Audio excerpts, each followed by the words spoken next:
दोस्तों, इंसान को जब भूख सताती है तो वह कुछ भी करने को राजी हो जाता है। भूख एक ऐसी चीज होती है जो इंसान से अच्छा और बुरे से बुरा काम करवा देती है। गरीबी इंसान को इंसान से जानवर बना देती है। कहा जाता है कि देने वाले किसी को गरीबी न दे, मौत दे दे मगर बदनसीबी न दे। जहाँ इस धरती पर माँ बाप को भगवान का दर्जा दिया जाता है, वहीं माँ बाप अपने बच्चों के सुख सुविधा के लिए कुछ भी करने को तैयार हो जाते हैं।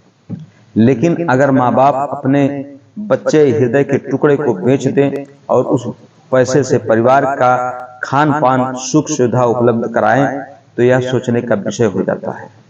दोस्तों, आखिर हमारे देश की आज़ादी के 78 सालों बाद भी हमारे देश में ऐसे परिवार हैं जो गरीबी की मार झेल रहे हैं और एक जानवर से भी ज्यादा बदतर जिंदगी जी रहे हैं।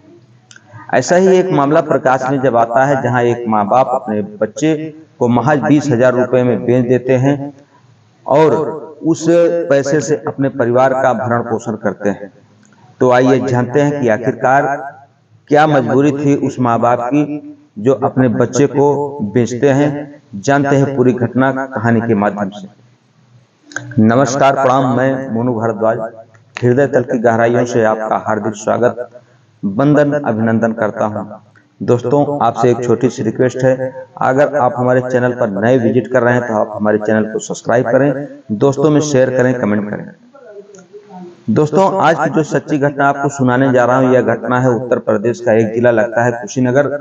कुशीनगर का एक बरवापट्टी थाना क्षेत्र है, जहां पर एक परिवार रहता है। परिवार में 4 बेटे और 1 बेटियां हैं और छठा बच्चा जो है पैदा होने वाला है। माँ प्रेग्नेंट होती है, तभी एक निजी हॉस्पिटल में उसको भर्ती कराया जाता है, जहां पर वह एक बच्ची को जन्म देती है। जन्म देने के बाद जब डॉक्टर साहब का हिसाब किताब होता है तो डॉक्टर साहब उससे महिला से, उस परिवार के मुखिया से फीस लेते हैं, फीस मांगते हैं। तो 4,000 रुपये उनका बकाया होता है, लेकिन डॉक्टर साहब जच्चा और बच्चा दोनों को बिना पैसा लिए छुट्टी नहीं देते। अब परिवार बहुत ही परेशान हो जाता है, सोचने पर मजबूर हो जाता है कि आखिर वह करे तो करे क्या, पैसे कहां से लाए, कहां से व्यवस्था करे। तभी वहां पर एक यादव जी होते हैं, उस बच्चे को देखते हैं। जो बच्चा पैदा हुआ था उसका एक बड़ा भाई था, उसको देखते हैं और महज 20,000 रुपये में उसको खरीदने की बात करते हैं।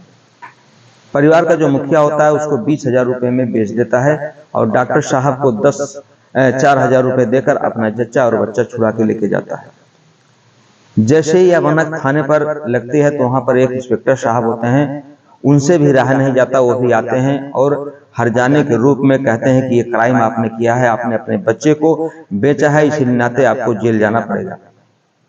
डर के मारे वो परिवार का जो व्यक्ति होता है, मुखिया होता है, वह थर थर कांपने लगता है। कहता है कि सर, मेरी बहुत बड़ी मजबूरी थी, इस मजबूरी के चलते मैंने अपने बच्चों को बेचा, अब बताइए मैं क्या कर सकता हूं।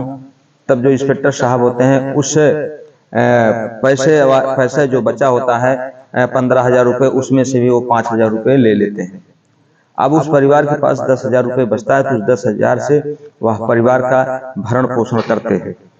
दोस्तों, जैसे यह मामला सोशल मीडिया पर आता है, प्रकाश में आता है, तो लोग दांतों तले उंगली दबा लेते हैं कि आखिर एक परिवार की इतनी दयनीय स्थिति कैसे है। आज के युग में जहां कोई खाने के लिए तरस नहीं रहा है, कोई भूखों नहीं मर रहा है, सरकार बड़े बड़े स्कीम चला रही है, सरकार बड़े बड़े दावे कर रही है गरीबी को मिटाने के लिए, लेकिन फिर भी समाज में ऐसे ऐसे गरीब आज भी हैं जो 2 वक्त की रोटी के लिए तरस रहे हैं। दोस्तों, उसके बाद पुलिस अधीक्षक जी को जब पता लगता है तो उस पुलिस इंस्पेक्टर को लाइन हाजिर कर दिया जाता है। लाइन हाजिर करने के बाद जांच पड़ताल कराई जाती है और जांच पड़ताल में ये पता लगता है कि जो यादव जी होते हैं उनसे उस बच्चे को रिहा कराया जाता है और रिहा कराने के बाद उनको इस जुर्म में जेल भेज दिया जाता है। जो डॉक्टर साहब होते हैं, जो जच्चा बच्चा को महज 4,000 रुपये के लिए डिस्चार्ज नहीं करते हैं, वो उनके ऊपर जैसे ही प्रशासन की मार पड़ती है, जैसे उनको पता लगता है कि उनकी गिरफ्तारी होने वाली है, तो डॉक्टर साहब भी अपना रफू चक्कर हो जाते हैं। अपना और उनका जो मेन मैनेजर होता है, जो बिल बनाते हैं, अपना और मैनेजर के साथ हॉस्पिटल छोड़कर चले जाते हैं। दोस्तों, हमारी कहानी कहने का उद्देश्य आपके दिल को ठेस पहुंचाना नहीं, बल्कि आपको जागृत करना है, आपको सतर्क करना है। मिलते हैं आपसे अगले वीडियो में, तब तक के लिए आप अपना ख्याल रखें, स्वस्थ रहें, मस्त रहें। जय हिंद, जय भारत, हर हर महादेव।